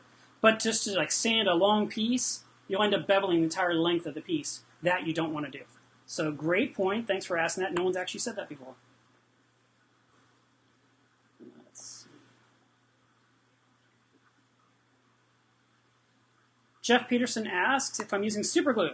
I am not. This is actually a version of Weld-On, and I buy it once a year from a company out of, I don't even know where. I go look it up each time I have to do it because I remember nothing. I take notes of everything so I can look it up later. But I buy 4 gallons of the stuff, and then I store it carefully in a place where it cannot ignite, because it's very flammable. And I put it into little tiny bottles. As a matter of fact, the big bottle, I pour it in little bottles, so I can just have a small bottle on my table next to me, which then is poured into these bottles to refill this. And I refill this thing every single day. The fumes that come off this glue is very dangerous. You don't want to inhale it. You don't want to be breathing it. I am kind of immune to this stuff. Someday some doctor is going to say, you're not immune, you're an idiot, you have cancer. But for now, I'm okay. I used to work with floor cleaning chemicals. I was around them for decades. And people say, how do you stand that smell? And I was just like, what smell? It's not, I didn't smell it, it's just, it just is what it is. I can't control what comes off of it. Same with this. But if you can be in a well-ventilated area, that would be great. Let's see. Keep in mind, too, that we're going to go back to the red lights here for a second. If you want to use red lights temporarily to look in your tank, I mean, that's exactly what it's for temporarily looking in there. Then what you want to do is you want to turn it on briefly, look at what you got to look at, and turn it off. Don't just leave the tank glowing like it's Mars. I'm guessing fish can at some point pick up on the intensity of the light, even if they don't see the color spectrum that's hitting the tank. But if you used a red flashlight, for example, and you're inspecting the rock work, you won't see worms retracting quickly. They don't seem to see it. But you keep the light on there long enough, I think they'll figure it out and they will retract. So there must be something. I don't really understand all of it, but I do know red is the preferred method of looking at things late at night.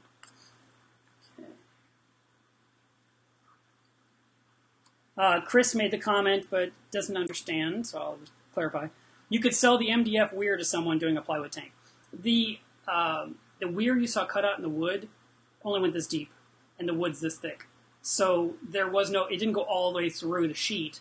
It went through the top layer, but it breaks the vacuum seal I need to hold the acrylic in place. So the sheet has to be completely tossed. But yeah, it'd be cool to just give that to someone that needs it.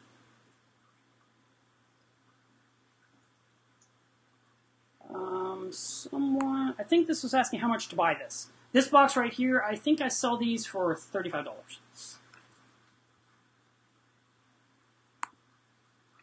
I wish I could show you a finished one, but I can't because I gave it away. The one nice thing I like about these boxes, and I'm not going to pick it up, so I'm going to switch cameras again really quick, okay, so I got to turn this sideways for a second, because that's the orientation of the box when it's sitting on the tank.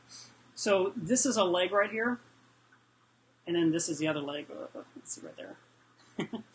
So when this is sitting down on the flat surface, your lens won't get scratched because there's a leg on either end. This part here, I'm going to turn it this way now. Let's see, I can grab a pen really quick. I'm going to remove this. We don't need this now. It's already done. So when I, actually I'm going to use a Sharpie. And let me turn this off so it's not in the screen. I forget about all these things. So many things to keep track of. So when I run the router, it's going to run along this edge here. And it's going to go ahead and slice that all off. So it's going to be a nice clean corner. And then it's going to route out this part here all the way across and round like that. And then this right here will be another slice like that. So this is going to route off, this is going to route out, this is going to route off, and then the same on the opposite side, on the back side. And that way when you set it down, you can kind of see how the legs would sit on your surface, and yet your lens doesn't get scratched. And that's how I've been making my stuff for a very long time, and thank God no company has ripped off my idea, because it is my idea. So, I really do like these boxes. I think they're awesome. This is just about ready. So this would now have to cure for a couple of hours, and then the next step before I route it, I'll show you one more trick. I can do that right now. So we'll switch cameras here again. Grab us some masking tape. So I put masking tape on all areas where the router bit's going to touch.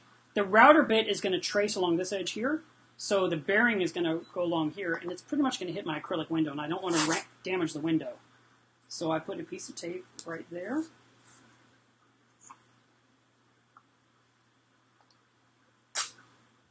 And I put a piece of tape right there.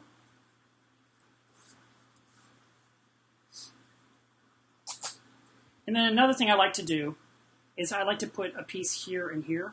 Again, I'm just trying to keep everything looking pretty. And otherwise, if you look at some products that you buy, you may actually notice it. I notice it because I look at everything. If they didn't use tape to protect it, you'll actually see like a smudge in the acrylic all the way down because the router bearing was spinning there, and it was kind of spinning against the acrylic the entire time, and it actually kind of burned a little mark in there. And I've seen that on display tanks. I'm like, oh my God, that's on the actual display. That's crazy. So I always mask everything off. If I was making a display tank, which I very rarely do, I would definitely mask off anywhere a router bit's going to touch so that the acrylic is in beautiful condition. Now, of course, the other trick is just do what you got to do and then go back and polish everything to fix every single flaw that you've created. But if I can avoid the flaws in the first place, that is so much easier than having to fix things after the fact. So now this is ready to be routed in a couple of hours. Did that make sense? This question just came up. Yes, I did. I gave mine to Jimmy, so Jimmy would use it. You asked if I make frag racks. I make what I call frag trays. So you've got a tray with a bunch of holes in it, and you can set it in a tank. I don't make a rack that like holds onto the wall of the glass with a magnet, because I haven't figured out what magnets to buy or how to seal them or any of that. And I kind of hate the look of a frag rack in a display tank, so I kind of tell people not to put those in there, and so I kind of feel like if I build and sell them, then I'm just encouraging it. And I don't want to encourage it. I think it's a terrible idea. I'll show you this really quick. I showed this before, but maybe you weren't here in the beginning, so I'm going to throw it on the table. Here is that Overflow box that I made recently. And see, here's my blue tape, because when I routed it, I wanted this edge to be nice and round, and my router bit, the bearing was rolling along this edge, and that's why the tape was there. So I'll give you guys a little bit of a close-up look here. So there you can see, oh, let's see if I can do this. You can see how the edge was rounded. Let's see what this can do. Does that work? I don't know if you can tell it's rounded, but it's rounded. And you can kind of see the corner, maybe. Trying to see what you see. This is hard to do, because now you can kind of see a rounded corner there. And then, of course, you see the teeth. And this will be hard to do, but if you can get the lighting just right, you can... Oh, let me put this down. It'd be smarter, so I don't break it. Can you see how the teeth are tassel tops? See, I round them this way, and I round them this way. So they're a double round. So they give a really cool effect. All right, that's it. So.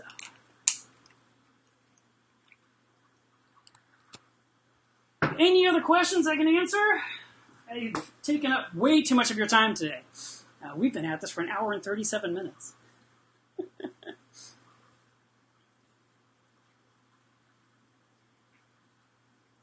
I do appreciate thumbs ups on videos. And I know some people put thumbs up in the chat, but that isn't what they mean. They actually mean on the video itself. I discovered if you're on your phone, you can exit the chat temporarily, like hit the X in the upper right corner, and then you're at the video, now you can hit the thumbs up button, and then you can come right back to the chat and get back in. I had to figure that out when I was trying to thumbs up someone else's video, and I was like, how do I get to that? So it took me a minute to figure that out. And something new that I discovered on Facebook, if you're using the iPhone with a dual camera, they have a new feature called 3D Pictures.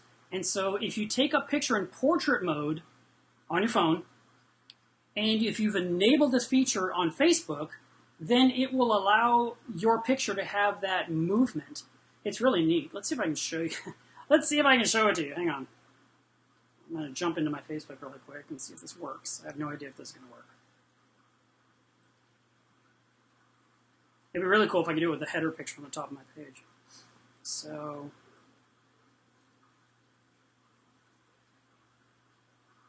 I don't know if you can tell that, but it actually, sorry guys, I'm all over the place. But as you tilt it, the fish in the middle actually moves around. Maybe the camera can't pick up a camera effect, but it's really neat. It actually, what happens is the fish stays in the middle and the whole tree in the background moves around it. And it's a neat feature, and it's for any camera with a dual camera. So, like the new iPhone, the 7, the 8s do it. I heard Pixel can't do it. I don't think Android can do it yet, but it's a really neat effect. I also did it with my little statue that I got of the Little Mermaid, and that same effect moves around when you move the camera around. It's a really neat effect, but I don't know if it works for you guys. So, I also tried it in my anemone tank, but I didn't really like the way it looked. So, if you haven't tried that out yet, you basically have to go to Facebook, you have to find the 3D page and like it, and then you have to go to your personal page. You can't just go on the news feed. You got to go to your personal page and then start a new post, and then when you're looking at all the options, one of them is going to say 3D picture. Pick it, and it will go to the portrait folder of your phone. It can't just be pictures in the camera roll. It's got to be portrait. So if that picture wasn't a portrait taken picture, it won't work. And also I discovered that if it was a picture you've edited before or cropped, it's also out. It has to have all the data to do this cool 3D effect. But it's really neat when you're scrolling through your newsfeed and you see the subject kind of moving as you're just like fling and whoa, and you stop to look. It's a really neat look. I really like that. Okay, let me answer some more questions. Nancy asked if I can do a custom frag rack. I probably can. You just let me know what you need and I will get back to you. And then the next question I saw was, someone asked me to eat some pallies. I'm not going to do that, and I think that's just a troll that the moderators need to take care of.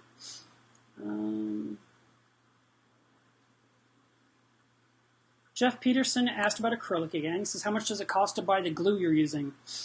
I think the glue I use cost me about $320 per shipment.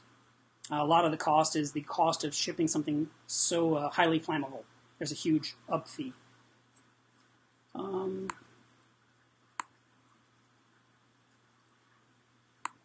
Lynn Wynn asks if I do super chat, and I've seen those come up from time to time, but it's I think you have to find it on your end. So thanks for asking.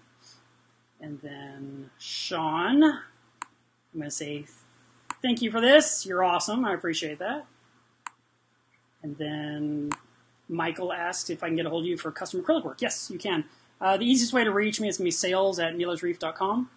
My Melevsreef page on Facebook has a private message area. You can go there as well. Email is usually ideal, but I mean, I'm all over social media, and I'm always looking, but I really do prefer, if we're getting serious, that it goes into an email where I have an entire conversation I can review. But that doesn't mean I don't go through private messages on Facebook and dig through those as well. And yeah, I know. We're so spoiled. I love my Apple devices. Let's see. All right, guys. Why don't we just wrap this up? Let's kind of go to the main things we always talk about. So it's Saturday. It's water test Saturday. Definitely test your water. I have been testing my alkalinity every single day, all week long. And my tank is rocking at 10 DKH. And I'm really happy with that number. I'm very curious to see what the salt is that I'm going to try out, see what it measures. Because it is going to be it's going to go in my tank, so I got to make sure it's right. And if it's not high enough, I will add some alkalinity. But odds are it's going to be pretty high. I just have this feeling about this brand. We'll see. I always recommend that after you've taken all your water, done all your water testing, go ahead and post those results online. You can do that inside our group. Where is everything? You can go to our group. You can join us. We're Club melevsreef, and it's a really nice group. A lot of people are posting their results. They're posting pictures of their tanks. They're asking questions. It's an awesome group. You're invited. For those of you looking to buy things, that's my website. And that website is not just selling. I want to tell you something about this website. Let me move this down a little bit. It's in my face. So melevsreef came about because I needed a name for my website a long time ago. Let's just say 2003. And I came up with 25 possible names. And I did an informal poll with a small group of people and said, what do you think? And everyone liked this one. And all that is the initials of my name. Mark E. Levinson. Elev. And it's about my tank. So it's melevsreef. And on my website are 1,000 articles. There's so much information to help you with your reef tank. And I know you guys love YouTube. And I get that you can find answers on forums and you can find answers on groups and you can find answers from the fish store. But there's a lot of answers on my website. So go to melevsreef.com, hit the search box, type in whatever your question is, and if I've talked about it, you'll find it on that website. Over the years, I started to sell things, and I put that on the website, but I didn't put it on the front page. I kind of buried it. And some of my closest friends said, Mark, you must put your shop in the front for people to see. Nobody knows you sell anything. And that kind of was on purpose. I mean, I know I have to eat. I get that. But at the same time, I want to help you be successful with your tank, and I don't want you to think I'm a used car salesman, that I'm just here to, to flip an item or sell. Matter of fact, I talk people out of buying things half the time. So when you go to my website now, you see a lot of things I sell, but go click on the word articles, click on the word my tanks, click on Critter ID, click on blogs. Click on I Speak. You'll see there's a ton of information on the website that's all there to help you get more informed, whether it's about my system or about things that I've used that I recommend or things that didn't work so well. I try to cover all the good and the bad when it comes to my blogs. And I try to share information of what my thought process is, what's going on. Let me go ahead and switch this up here. I don't know what's going to happen, but we're going to try this. I might have to move that. I'll do this first. Let me move it first. Without killing myself, hopefully. So, oh God, there's so much stuff in the way. Hang on. I told you guys I was going to show you the reef before the end of the video. So, how can I do this with so much stuff?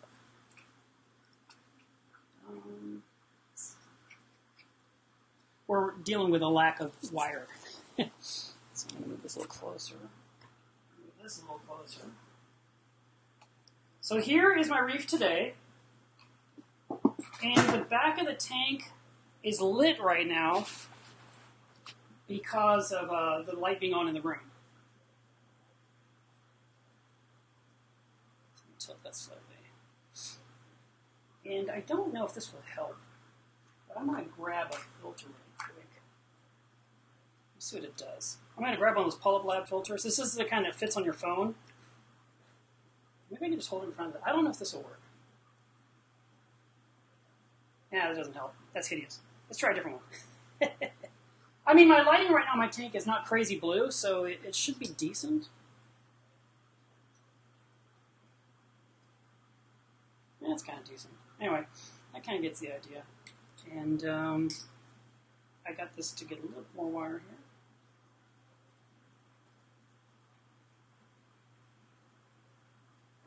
I know you guys like to see the skunk clownfish. Your Spock. Spock loves to be in front of the camera. She's a camera hog.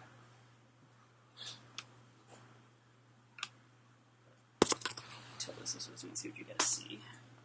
I'm over here rearranging lots of wires, trust me, this is not an easy process. And like this. Yeah, I am just about maxed out on the wire. Move this up a little bit. So you kind of see. It's about as good as I can do for a live stream, guys. This is the Shadowcaster. That was the big acro that we took out. And it's growing in nicely. The area over here on this side, where my finger is, that's all been burned away by the anemone. That's okay. I let that all stay there to keep poking the anemone so the anemone stays where it belongs. And then this end of the tank over here is doing really, really well. Lots of acros. Oops. I'm very happy with it. All right. So I guess that's it, guys. I'm going to let you have the rest of your day to yourselves. And I hope you enjoyed this super long live stream.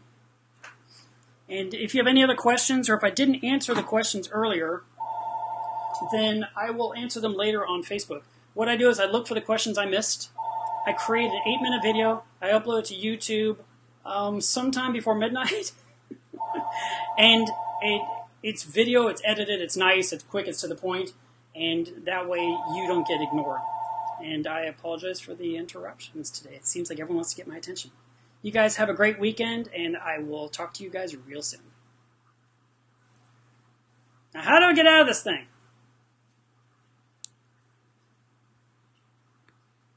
Can't find the end button. There it is. It was hiding under the chat. Finish.